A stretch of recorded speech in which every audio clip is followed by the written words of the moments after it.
Hello everyone and welcome back to my channel. Today's video is going to be something a little bit different. I just wanted to give everyone a little break and the ability to catch up on my new series Look Natural. So if you haven't watched all the episodes that I've uploaded on that, please do. I wanted to film this video to help you guys out, and I do get a lot of questions about my Instagram and also about my modeling career. So I thought, let me film a video and just inform you guys on as much detail and include as much detail as possible. So that's what I'm going to do today. Just a quick note, everyone's experience is different. Just because this happened to me doesn't mean it's the right way or that it happened like this for everyone. I'm just going to talk about what I experienced and lessons that I've learned, tips I'd give out, things I'd do differently and stuff like that. So yeah, I think a good way to start off is by me giving a few details about myself, like measurements, age, height, color, all of that stuff. So yeah, that's what I'm gonna do. I have them all written down because I don't know them off by heart, and there's quite a lot of numbers, so I'm just gonna read them out from my laptop. So I'm 20. If you guys didn't know, I'm 20 years old. I know I forgot to mention that in my get to know me, but I am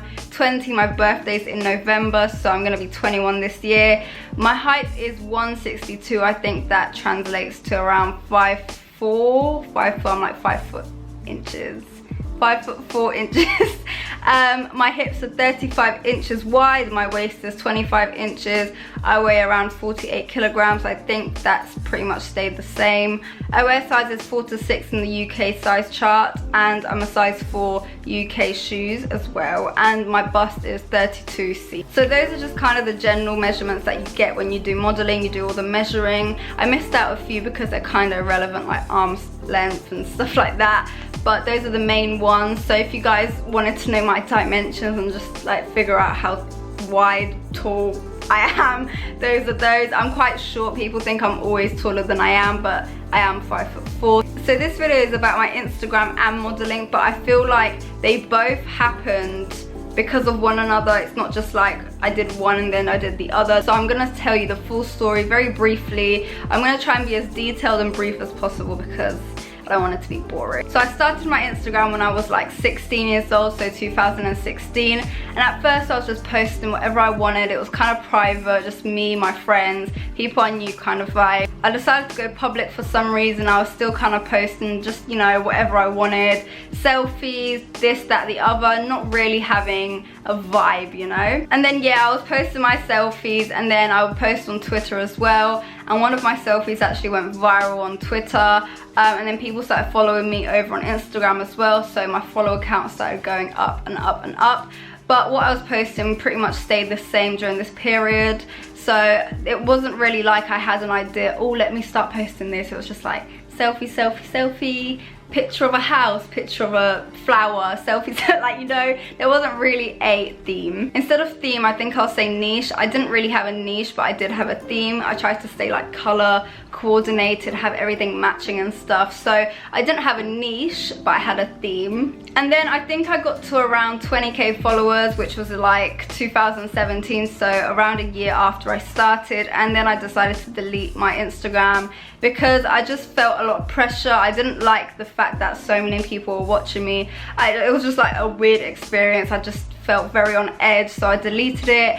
But then my friends actually convinced me to get it back. This time around I was once again just posting what I wanted, but I was enjoying it more, and it didn't still feel like a job. It still kind of felt like I was doing what I wanted, but I was enjoying the aesthetics, the imagery, actually creating photos. So I think this is when it started to become a bit more serious. I was showing a lot of my personality on camera in my stories, just being my real self, but on camera. So I thought it was very important for me to still show that side, but still be real, because I didn't want people to meet me in real life and be like, she's not like that, why is she acting like that, you know. I'm still like a normal person, like I'm not a celebrity or anything like that, so there was no reason for me to like feel a certain type of way or just try and put on this image that wasn't me. So I thought it was very important for me to maintain the real me, which was very outgoing, bubbly. But yeah, fast forward now onto 2018, around April, May times, I received a DM from Above and Beyond, which is now my management. I was very hesitant to reply. It took me a few months, I think, to reply, but I eventually did in May or April, and we went for lunch. I liked the vibe, I signed to them, boom, that was how it happened. So it was through a Instagram DM. It was never really something I had thought of. I was just kind of doing my thing, you know. Then this agency or management reached out to me and I was like, oh, people like me, people want to work with me kind of thing. So yeah, I just kind of went with it. My mom was very hesitant as well. I was very fearful of the industry. I was just like, oh my gosh, like what if they take money from me? What if they send me here? Like, you know, everyone has the worries at first, but I was just like, deuces, I'm going, let me just do what I want. I just went for it, even though I was a bit scared. I was at around 40k when I was signed to Above and Beyond, but that doesn't mean that you have to have followers to be signed. That's a very big misconception that a lot of people have, that you need followers to get signed, but really you don't. But I'll get into that further along in the video in my tips bit. So this is kind of when it started. I was doing my test shoots to build my portfolio. We kind of had an idea of what I wanted to do. I was attending events now and like meeting new people, so I was really kind of getting into the world. Still very scared, still learning like poses, still very new to it. Everyone has a start. I think people need to remember there's always a starting point. Everyone has to start somewhere, and that's when I started like learning things, meeting people, stuff like that. And then I think fast forward 2 months or 3 months, I did my first real job, which was actually a very big job. I didn't expect it to be like, what? I thought I'd do like little, but it was like, boom, like it was so overwhelming. I was so nervous. It was with Rochelle Humes for her Curls Like Us campaign, and I was one of the girls, and I was like, me? Y'all want me to go? I was like, what? And then I went, and it was so fun. I met so many people from my agency as well, and some other cool girls. And then like not too long after, I did my second big job. I think my second job, like point blank period, and it was for Wella, like the hair company, and I was like, what? And it was an international campaign, and I was like, what is going on? It was very overwhelming because these two big names are reaching out to me, asking for me to be in their work, and I was like, oh my gosh. And that was like my first real paid work as well, and it was like, wow. You know, it was just, you know, that sense of like, wow. Both of the jobs were actually contacted directly to me. They weren't through my agency or management, so that's just a heads up. So you can see that you don't need an agency if you really don't want one. You can always do the work yourself. But yeah, that's how it happened. They reached out to me, I just forwarded it, and bada bing bada boom, it happened. I was very confident that I wanted to continue Instagram and influencing and stuff. I was very new to the modeling thing, but I knew that was something I wanted to do as well. So that's kind of what we pushed me as an influencer and a model. Fast forward now some more time, I did a few jobs, I did a few shoots, whatever. And then in May last year, 2019, I signed to my British agency, which is Milk. And yeah, we kind of just, it was a very quick process. I had gone to a few other agencies before, but I just didn't like them. I didn't like the vibe. I didn't like how it seemed. Like, I just, you know, you will sense whether an agency is for you or not, and whether you would fit in, and I just didn't feel that with some agencies. But when I went to Milk, it was just very chilled. They were so lovely. I was like, yeah, this is who I want to be signed to. And then I left and we went to Costa, me and my manager, and like we received a call like half an hour later. We were like, we want to sign Jess, and I was like, what? And then we went back, and then I signed, and it was just like bam. It was so quick. I was like, what? And I was like, I remember I was so happy. I was telling everyone, but I couldn't tell everyone because it wasn't like final. And then I finally posted it, and I was like, oh my gosh, I'm signed to an agency. Since I signed to my agency, I've been to so many cool places. I've met so many amazing people, worked with some great brands that I never thought would like happen. And yeah, it's just been amazing, and I'm so excited for what the future holds. When it comes to my content now, I kind of I was doing fashion when I first started my Instagram, and then I started getting gifted skincare and makeup, so I got into that, like playing around with it. And then my allergic reaction happened, and that's when I got even more into skincare. So right now I definitely say my content is skincare and makeup, but I'm trying to introduce the fashion back in there, so you'll see a lot more of fashion content as well. But I do think that skincare and makeup are my passion, but I do love fashion as well. So I want to do everything, but I think if you look at my feed, it's very much makeup and skincare. Also, how can I forget, 7 months ago I consistently started my YouTube. I've posted consistently since, and around 2 months ago, I'd say, I signed to my YouTube agency, or my digital US agency, which is Full Screen. And yeah, they've been super supportive of me, giving me tips, guiding me, really mentoring me through the YouTube experience. So yeah, that's my agency's management story on how I got signed and stuff. So yeah, that was my experience. Not everyone's is the same, as I mentioned before. I asked you guys on Instagram if you had any questions about modeling or Instagram that you wanted me to answer. So I'm gonna read a few of those out and give you my honest opinion. So first question is, has modeling and influencing boosted your confidence? 110%. Like, the fact that I even deleted it once I reached 20k, but now I'm here with 200k, just shows you that I eventually learned to build confidence and not care as much what people thought, and just, you know, really embrace who I was, be confident in my content, be confident in my art. And just, you know, even when I go to events now, at first I was so shy, I wouldn't speak to anyone. If I didn't know anyone, I wouldn't go, but now I'm just so open to it. I go alone, I meet new people, and that's just the best way to be. I've met so many great people along the journey that I would consider so honest, so lovely as friends. So to answer that, 100%, my confidence has been boosted. It was just the initial barrier that I had to break, but now I'm here and like doing me, man. I'm living my best life.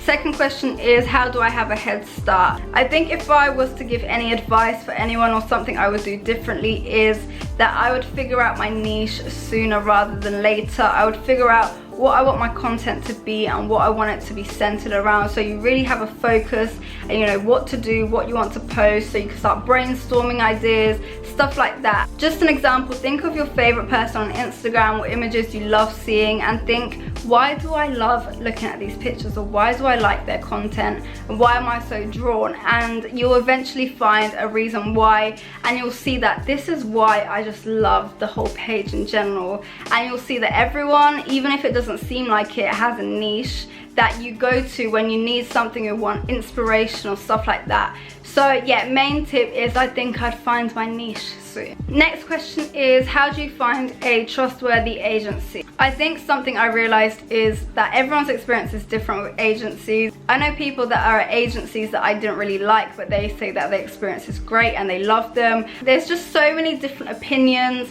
so you really just have to research and kind of go in, feel the vibe. And so many people leave agencies because they don't like them, so you don't think that you have to stay with them, because you can leave, but you know, there's contracts and stuff, so just be careful around those. Don't be too nervous when trying to find an agency. Just keep your cards very open, try to go to as many as possible, as many walk-ins, and then kind of whittle it down to a few, do your research, like, you know, just the normal things. Was there something that stopped you or slowed you down from starting? I think definitely fear of the industry, as I mentioned, and also my confidence. What are some challenges that you faced? There are actually so many challenges that I faced. I think the first main one was I hated castings. I hated the whole idea of having to go in and there were just people around me that had all this experience and I was new.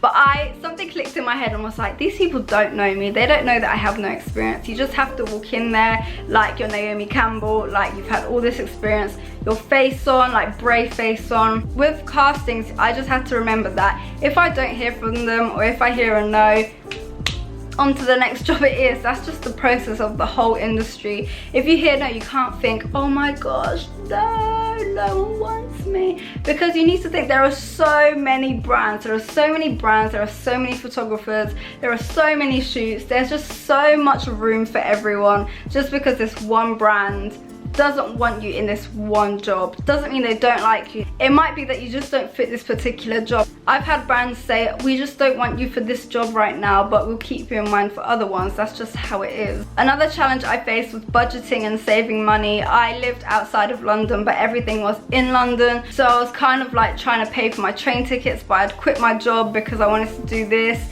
and this requires a lot of time, so you need to be available. So it was kind of very difficult, but I had support, so I was able to do that. So yeah, I definitely say budgeting was another big struggle for me, but now I've learnt that and I keep money on the side and stuff like that. Eventually you learn these things, but I'm just here to tell you beforehand so you don't have to go through that. And then also I started university when I signed to Above and Beyond. I started that year, so everything was kind of kicking in, and then I had uni as well, so I was trying to balance both, and sometimes I'd have lectures but I'd have jobs or test shoots that I needed to go to, so I'd kind of like have to really schedule my time out because I didn't want to lose out on opportunities, but my degree was also very important to me. So eventually it kind of slowed down and my hours at uni became more flexible, so it was very like, it eventually got better. But you can also talk to your university if you're struggling, or your school, and explain to them what your situation is. I know many models that also have degrees and also went to university, but you just explain to your uni, this is what I'm doing, I need to do this, and some of them understand, some of them don't. It depends on your course as well. But yeah, that was just another big struggle for me. Just the final question, do I need equipment? I would say no. Don't feel like you need to go and buy ring lights and all of this jazz. At first, I would say you just need a phone with a good camera. Maybe like, even the iPhone 8 that I have is a good camera. Sometimes I take pictures on this. And then maybe a tripod as well if you want to take your own pictures. But yeah, once you start saving and once you start getting some jobs, you can start maybe looking at cameras, like professional cameras or ring lights and stuff like that. But don't feel like you need to, because you don't. So many people still film YouTube videos on their phones. So many people take pictures on their phones. I take some of my Polaroids on my phone. So don't feel like you have to be pressured into this, because it is a lot of money and you need to think about how serious you are before you spend all this money on equipment. So yeah, don't go out buying all this equipment. Just your phone and a tripod's fine for now. Those are just some questions that you guys asked. I missed out a few because there were so many, but if you have any, do comment down below. I'll be answering them in the question box. So yeah, keep your eye out for those. So now I'm just gonna give you some tips that I've learned along the way so that you don't have to make the same mistakes, and you can also be prepared for anything that you wanna do. I have some tips for both Instagram and modeling, and just like Instagram only and modeling only tips. You can kind of tell which ones are which, but I'll say as well. So first main tip for both is that you have to have a plan. You have to know what you wanna do with Instagram, where you want it to go. Same with modeling, who you wanna work for, what agencies you're looking at, how long you want to do it for. You need to have like a structure so that you know when to go in and when to go out. That is something I didn't have, and that's why I think it took me so long to kind of get into it. I didn't know what I was doing. I didn't really think of it. But if this is something that you're certain that you want to do, then it's always good to have a plan. You have to make sure this is an industry you're comfortable with. And many people ask, how do I know modeling is for me? And you don't really unless you do it. You can do it for a short amount of time and then think, really, this is not for me, I'm just gonna stop this right here. And that's okay, because people do that with unis, jobs, like when they're like 50. So don't feel like you have to know right now, because there's so much time and there's so much room for any changes that you want to make. Something a lot of people mentioned is how it may look to your current audience. I know once you start small that most of your audience is people that you know, but you can't let that stop you from posting what you need to post. You need to think of this as a need, as a job, because you yourself are your brand. So think of it as that and do what you have to do. And if anyone starts saying, why are you posting this, just say, mind your business.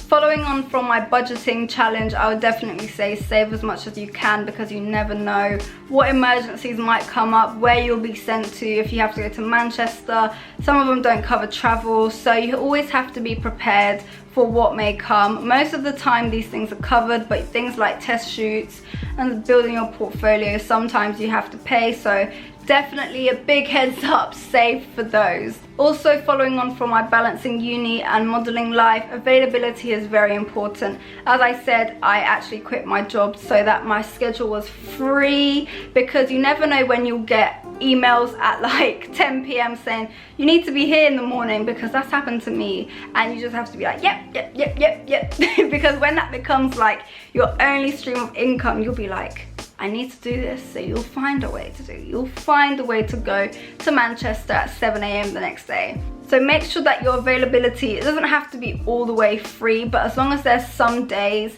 that are free, then it's fine. But also saying this, there are agencies that are very understanding. Like my agency, for example, they understand that I was at uni, so sometimes I wasn't able to edit stuff or like post stuff, so they'd negotiate with the client and stuff. So don't feel like you have to be unemployed to have all this availability. You can have your job, but also keep it very real with your agency and say, look, this is my time, like I have this, and see what they say. And you have to be very, very firm, very firm. I don't know if I mentioned this before, I think I did, but you have to make sure this is something that you do want, because on those days where you're not really feeling it, you will still do it because you really enjoy it, and that's just what keeps you motivated. And also thinking about the end result, what you see at the end of the tunnel, which is where your plan comes into place. It's all about having structure and something to look forward to. So if you don't have that, I don't know how long you'll be able to stick to something in general.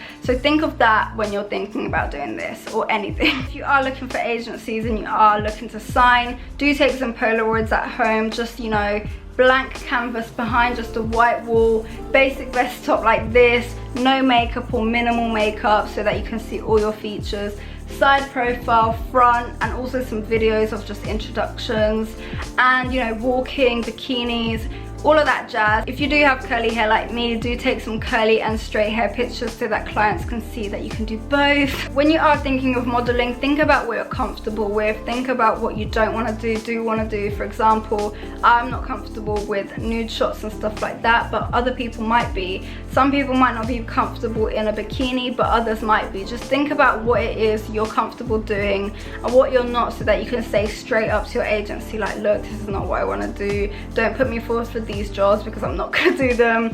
And you have to have some kind of dignity, self-respect, be true to your values, because you may think that you have to say yes, when no, you can have your morals and your, just, you know, what you hold as important. You don't have to say yes to everything. When you're chasing invoices, you have to be firm. You have to remind these brands, look, you owe me money. You wouldn't think that some brands that are like multi-million-dollar companies wouldn't pay you your money, which is like nothing to them, but some of them don't. There are countless situations where you have to be firm and be like, this isn't gonna run, like this isn't gonna happen on my watch. Following on from the Polaroids tip, you can build a portfolio if you want to, whether that's just taking pictures with your friends, reaching out to photographers and stuff like that. I have some images that I took myself in my portfolio, so it doesn't really have to be like this famous photographer that you have to shoot with. So many local photographers will be open to working with you and just, you know, building their portfolio as well as yours. So it's like a win-win if you take pictures for them and they take pictures for you. So yeah, just, you kind of just have to put yourself out there, ask and you'll receive. There's a saying that I love, and it's closed mouths don't get fed. If you don't ask, you won't get. And that's just how it is. If you don't ask, you won't get. This is such a competitive industry, and honestly there's no room for, I'm just gonna sit here and wait, because that's what I did, and I didn't really do anything. Like, I wasn't really doing big moves as people say, when I was just sat in bed waiting for things to come to me. You have to reach out to brands, reach out to photographers. When you're starting up, it's much harder for things to come to you, so you have to be the one reaching out to photographers, reaching out to brands and stuff like that. You get rejected, on to the next. Repeat after me, on to the next. You keep moving, there's other people. Also reach out to models, reach out to other aspiring models, other established models, other Instagrammers. Just reach out to everyone, build connections, because you never know what could come from it. If they ignore you, like, the worst that can happen is they say no or ignore you. That's it. This is a perfect example of when you have to take things lightheartedly and not think too deeply about it. This agency didn't email me back. No, okay, cool. This person didn't answer me. Oh, okay, cool. This brand is ignoring me. Oh, okay, cool. You just have to keep it moving. And it took me a while to realize that. At first I was very like, oh my gosh, no, I can't do that. Eventually you learn that these things are not that serious, and sometimes brands or people don't mean it in a bad way. It's just like schedules, maybe they're busy. There's just so many other reasons why someone might not be reaching out to you, including agencies, brands, people. Like, don't overthink it. I know I did mention that Instagram followers don't really matter when you're signing to an agency, but I definitely think that nowadays an online presence really does help with when you're signing, because if you're not suitable for their modeling side of things, some agencies or most agencies have a digital side, like an influencer side, that you can also get signed to if they say no to that. So it's good to keep your options open and have both, so you can kind of be like, I'm a model and I do Instagram, you know, it's kind of cool. So yeah, that was just a quick run through on some tips and my story for modeling on Instagram. I hope this is very helpful, and I hope you guys took this on and will be more open to trying it out and not be as fearful, because we were all scared at some point. I was scared, I didn't want to do it, but I'm so glad I broke that barrier and now I'm here being amazing, if I do say so myself. If you like this video, please do like, comment and subscribe, and don't forget to comment any questions you have down below. I'd love to answer them and just be honest on my experience and any tips that I have learned or been advised from other people that are very successful in what they do. I'll see you guys next week in another video, so stay tuned for that, and also stay safe. Bye.